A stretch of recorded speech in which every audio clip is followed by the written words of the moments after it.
Olá pessoal, Shalom, boa tarde, boa noite, aonde você estiver, que a paz do Eterno chegue ao seu lar, que Deus abençoe você e a sua família, você que tirou o seu tempo aí para tirar suas dúvidas, para analisar o que eu vou lhe dizer aqui nesse vídeo, que é o terceiro vídeo sobre a carne de porco e o que a Bíblia diz, mas que na verdade não é apenas a carne de porco, mas também existem outros alimentos que a Bíblia relata. Mas enfim, esse é o terceiro vídeo que eu estou gravando. Eu iria gravar 2, estou gravando 3 para os conteúdos ficarem pequenos e fáceis de você assistir. Então será poucos minutos. Lembrando que se você está assistindo esse vídeo, assista também os vídeos anteriores para que você possa entender. Que são vídeos pequenos, que no máximo vai durar 15 minutos, tá bom? Os vídeos que passaram. Então procure aí, você vai encontrar e tire as suas dúvidas. Enfim, esse aqui, depois que eu acabar de fazer esse vídeo, eu vou fazer um vídeo colocando tudo que eu vou pôr aqui para vocês. E eu vou apagar, e ao invés de 3 vídeos, vai ser um vídeo só. Em vez de 3, 4 vídeos, eu vou estar gravando apenas um. Mas então, dito isso, vamos ao que interessa. A polêmica do porco da Bíblia. Nós falamos já sobre o Velho Testamento, eu li Deuteronômio 14, em Levíticos 11, né? Nós lemos aí algumas passagens também no Novo Testamento para falar sobre isso. Já falamos sobre Atos 10, 10 em diante, ou se você preferir 10, 9 em diante, até o 16 ou versículo 17. Já citamos aqui todas essas passagens. Citamos a passagem de Mateus 15, que também está e se encontra em Marcos 7. E hoje eu vou citar uma passagem bíblica que também é polêmica a respeito da alimentação, que se encontra no livro de Romanos 14. Eu preciso que você fique bem atento e esteja com a sua Bíblia ao seu lado para entender o significado dessa passagem que eu vou estar falando aqui para vocês. Então, primeira coisa que eu vou fazer é abrir a minha Bíblia no livro de Romanos 14. Certo? Atos, logo depois de Atos, vemos o livro de Romanos 14. Romanos 14, eu vou até o versículo 4, tá? Eu vou ler os versículos mais polêmicos, tá? Eu vou ler do 1 ao 4, em relação à alimentação. Os mais polêmicos se encontra um deles aqui em Romanos 14, e eu vou estar explicando para vocês entenderem. Então vamos lá. 14, olha o versículo 1, diz assim, ó: recebei ao fraco na fé, mas não para discutir assuntos duvidosos, porque um crê que ele pode comer todas as coisas, e o outro que é fraco come ervas. Ponto. Primeiro eu vou tratar esses 2 versículos com vocês. Depois eu vou tratar o versículo 3 e o 4. Como vai estar aparecendo aí na sua tela, tá bom? Você vai ver, tá vendo aí na sua tela, né? Receber ao fraco na fé, mas não para discutir assuntos duvidosos, porque um crê que ele pode comer todas as coisas e o outro que é fraco come ervas, ou seja, legumes. Então, eu quero que você pare para refletir nessas 2 passagens. Aparentemente, a pessoa que escuta essa passagem sendo dita pela primeira vez, ou não tem uma familiaridade com a Bíblia, ou não presta muita atenção, vai deixar passar desapercebido aqui alguns fatos, como eu venho falando nos vídeos anteriores, que nós temos que entrar dentro do contexto sobre aquilo que a Bíblia está relatando, que ela realmente quer nos passar. Ou seja, de acordo com o versículo 2, um crê que todas as coisas pode se comer, o outro, que é fraco na fé, come ervas. Agora, será que Paulo está aqui em Romanos 14 abominando a alimentação vegetariana ou até mesmo excluindo ela? Na verdade, não é isso que está acontecendo aqui. Se você tiver uma Bíblia de estudo, uma Bíblia com rodapé, que não é nem o caso dessa aqui que eu estou usando, como vocês podem ver, essa Bíblia aqui, ela não possui rodapé. Mas algumas Bíblias com rodapé, ela vem explicando. Algumas também são bem tendenciosas, mas eu vou explicar para vocês o que isso aqui significa, né? O que um que é forte, né, come de tudo, né? O outro come só legume. Então, eu vou dizer para você qual o motivo por que Paulo não está condenando a dieta vegetariana. Se você pegar a sua Bíblia e for em Gênesis, capítulo 1, no versículo 29, você vai entender que está escrito assim, ó. Disse Deus: eis que tenho-vos dado toda a erva que dá semente, que está sobre a face da terra, e toda árvore, a qual está o fruto de uma árvore, que produz semente para vós, será para alimento. Então leia Gênesis 1, versículo 29, os vegetais, os alimentos vegetais, quem nos deu foi Deus. Então, óbvio que Paulo não poderia estar anulando aquilo que foi dito na Bíblia que ele tinha à sua disposição, que era o Antigo Testamento, tá? Então, já sabemos que não se trata aqui o assunto a respeito de comer carnes imundas, como trata em Deuteronômio no capítulo 14, mais especificamente no versículo 8, ou em Levítico 11, mais especificamente no versículo 7. Então, ok, entendido isso, vamos tratar o versículo 2 e o 3. Né? Aliás, o 3 e o 4. Quem come, não despreze o que não come. E o que não come, não julgue o que come, porque Deus o recebeu por seu. Quem és tu que julga o servo de outro homem?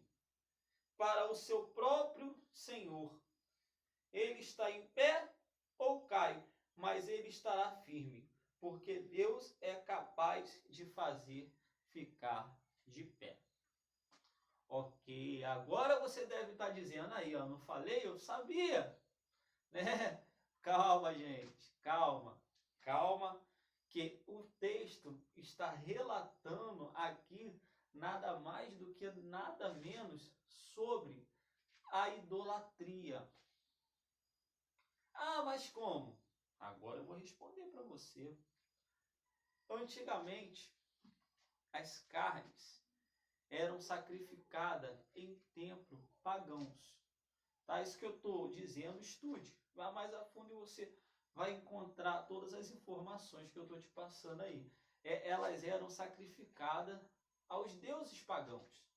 E aquilo que sobrava da carne era vendido no mercado por um valor abaixo do preço, ou seja, por um valor mais barato. Correto? E aquelas pessoas que nessa época aqui estavam consumindo essa carne, que não tem nada a ver com pecado, ou seja, que o ídolo não significa nada, certo? Ou seja, eles estavam consumindo e eram vítimas de julgamentos, né? Ou seja, eles não comiam carne nenhuma. Se você perceber aí o versículo 1 e 2, né?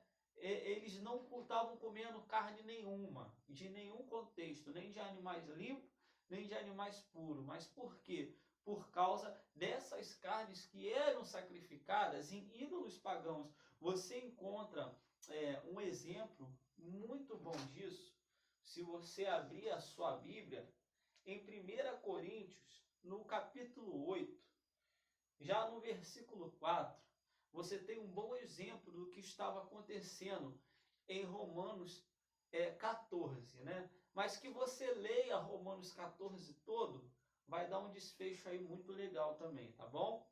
Porque tem um versículo lá mesmo que diz: quer comer, quer bebais, coma e beba para a glória de Deus. Né? Toda a nossa vida tem que ser para glorificar a Deus. Então, em 1 Coríntios 8:4, diz assim, ó: no que diz respeito a comer das coisas oferecidas em sacrifícios aos ídolos, nós sabemos que o ídolo nada é no mundo e que não há outro Deus, somente um. Ou seja, o ídolo não significa nada. Aí agora, para vocês entenderem melhor, eu vou ler o versículo 7. Todavia, não há este conhecimento em todos os homens, porque alguns conscientes dos ídolos até agora comem coisas oferecidas aos ídolos, e a sua consciência, sendo fraca, é contaminada. Então, irmãos, o mesmo problema que está acontecendo lá no livro de Romanos 14 está acontecendo aqui no livro de 1 Coríntios. É um exemplo aí que fica simplificado para você entender. Então aqui está se referindo à consciência, à idolatria, né? Não quer dizer que se você é fraco na fé, por exemplo, você vai ser vegetariano. Não, não é isso que está dizendo a passagem. Então você tem que ter todo o contexto. Até porque quem deu o regime vegetariano foi Deus, como nós encontramos no livro de Gênesis, capítulo 1, versículo 29. Ok? Até porque, venhamos e convenhamos, até pelo lado humano, vamos entender, a pessoa que não se alimenta totalmente vegetariano, e não é o meu caso hoje, em algum momento da vida eu já tive esse tipo de alimentação, mas quem tem uma alimentação totalmente vegetariana, ela está preservando inclusive a vida dos animais. Né? Então isso se estende a um ato nobre, o que é bem legal. Então, já entendemos o que significa a passagem de Romanos 14. Nós já havíamos visto outras passagens polêmicas, tá? É importante ressaltar que você não pode pegar a Bíblia e entender ela por apenas um capítulo, um versículo. Você tem que ler a Bíblia toda. Se tiver discordância dentro da Bíblia, desconfie que há alguma coisa errada, tá bom? Porque a Bíblia tem que concordar entre si. A Bíblia não pode mudar, uma hora dizer uma coisa, uma hora dizer outra, né? É como se Deus no passado falasse uma coisa e agora dissesse outra. Não, não existe isso. A própria Bíblia nos mostra que Deus não muda. Então, continuando, para vocês entenderem, outro texto polêmico que eu vou tratar com vocês é o texto que diz que tudo que tem no matadouro pode se comer, ou em algumas traduções, tudo quanto se vende no açougue se coma, né? Eu estou aqui com a Bíblia King James, tá? Mas geralmente na João Ferreira está dizendo no açougue. Enfim, açougue, matadouro, o contexto vai dar o mesmo. Não importa qual é a sua tradução, o importante é que você entenda a ideia que vai ser passada aqui para vocês. Ou seja, no livro de 1 Coríntios 10, no capítulo 25, está dizendo assim, ó: comei de tudo que se vende no matadouro, não perguntando pela procedência, por causa da consciência. Então calma aí. Eu posso comer de tudo? O meu pastor na igreja pegou, né? Estou dando um exemplo que às vezes acontece. Pegou o texto de 1 Coríntios, abriu a Bíblia para mim, me provou, tá vendo aí? Agora eu posso comer tudo. Vou cair para dentro. Mas calma aí, não é assim, meu irmão. Você tem que ler o que está escrito antes e o que está escrito depois. Por exemplo, se você ler o versículo anterior, que é o versículo 20, que se encontra antes do 25, você vai ver que está escrito o seguinte: Mas eu digo que as coisas que os gentios sacrificam, eles sacrificam os demônios e não a Deus. Eu não quero que tenhais amizade com os demônios. Ou seja, aqui você já sabe o contexto que está falando. Eu não quero que vocês tenham amizade com os demônios. Olha o contexto. Presta atenção, isso é tudo. Agora, eu li um versículo anterior e agora eu vou ler um posterior. Certo? Agora eu vou ler o versículo 28. Mas se algum homem vos disser, isso foi oferecido em sacrifício aos ídolos, não comais, por causa daquele que vos avisou e por causa da consciência, porque a terra é do Senhor e toda a sua plenitude. Ou seja, se alguém dissesse que a comida foi oferecida ao ídolo, para que nós não comêssemos, por causa da consciência e por causa daquele que nos avisou que foi oferecida, para nós não servirmos de pedra de tropeço para outras pessoas. Você quer ser pedra de tropeço na vida das pessoas ou quer ser canal de bênção? Eu acabei de te mostrar na Bíblia agora o que está se referindo aqui, 1 Coríntios 10, 25, que fala tudo que se tem no matadouro ou no açougue, comei. Eu te mostrei o versículo anterior e o posterior, mostrando que naquele tempo eles tinham costume de sacrificar os ídolos e matar e vender no açougue por preço mais barato. Certo? Hoje, vocês têm todas as informações disponíveis.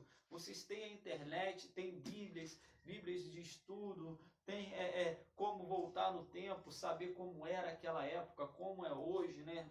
Inclusive, o paganismo está muito infiltrado no dia de hoje. Se vocês forem ver, eu não vou falar agora para não estender, mas vocês vão entender o que eu estou dizendo, tá bom? Por exemplo, quando nós falamos de datas comemorativas pagãs, que nós temos até hoje, que não tem nada a ver nem com o judaísmo, nem com o cristianismo, nem com o islamismo, nem com nada que seja uma real raiz da religião. Então, se você pesquisar por aí, você já vai entender, né? Como, por exemplo, o nome Elohim em hebraico, que é usado para se referir a Deus também, né? Enfim, nós temos um nome aí chamado Deus, né? Que vem de Zeus também. Enfim, se você for parar para pesquisar, o que nos interessa que você entenda com tudo isso é que o importante é que a Bíblia tem que concordar entre si. Isso aqui é uma raiz, tá? Pelos frutos conhecereis as árvores, e a árvore tem que ter raiz. Aqui, ó, tem que ser a sua raiz. Aqui tem que ser a sua raiz, tem que ser a Bíblia Sagrada. Se você seguir o que ela fala, tudo na sua vida vai dar certo. Tudo na sua vida vai prosperar, tá bom? Então, meus irmãos, eu espero, tendo tirado as dúvidas de vocês, né? Alguns textos eu nem citei, que eu poderia ainda reforçar esse texto, citando para vocês, que em todas elas eu cito um texto de reforço. O texto de reforço aqui, para não passar em branco, tá bom? Para vocês entenderem melhor, eu vou citar Mateus 7, 23, tá bom? Né? Aqui está dizendo sobre o juízo, né? O cordeiro, o bode, aquele que vai ser posto à direita, à esquerda, né? No juízo final, né? E aqui uma fala de Yeshua, por exemplo, no livro de Mateus, que diz assim, ó: então lhes declararei, eu nunca vos conheci, apartai-vos de mim, vós trabalhadores da iniquidade. Irmão, você sabe o que é ser trabalhador da iniquidade? É a pessoa que não tem lei. Sabe o que está dizendo lei no Novo Testamento? Lei é Torá. A lei, porque está no contexto falando sobre Israel. Em outras palavras, apartai-vos de mim, vocês que não têm lei, que não têm Torá. Ou seja, é o que está dizendo aqui no texto bíblico. Eu espero que vocês entendam essa mensagem que eu estou dizendo para vocês, tá bom? Analisem, estudem, joga lá no Google, significado de iniquidade bíblico, pesquisa, para você ver o que é iniquidade, aí volta e leia essa passagem de Mateus 7:23, por exemplo, tá bom? Eu poderia citar um monte de passagens, tá? Mas eu só estou aqui descomplicando alguns assuntos bíblicos para que seja mais fácil para você entender e para que Deus possa abençoar a sua vida, tá bom?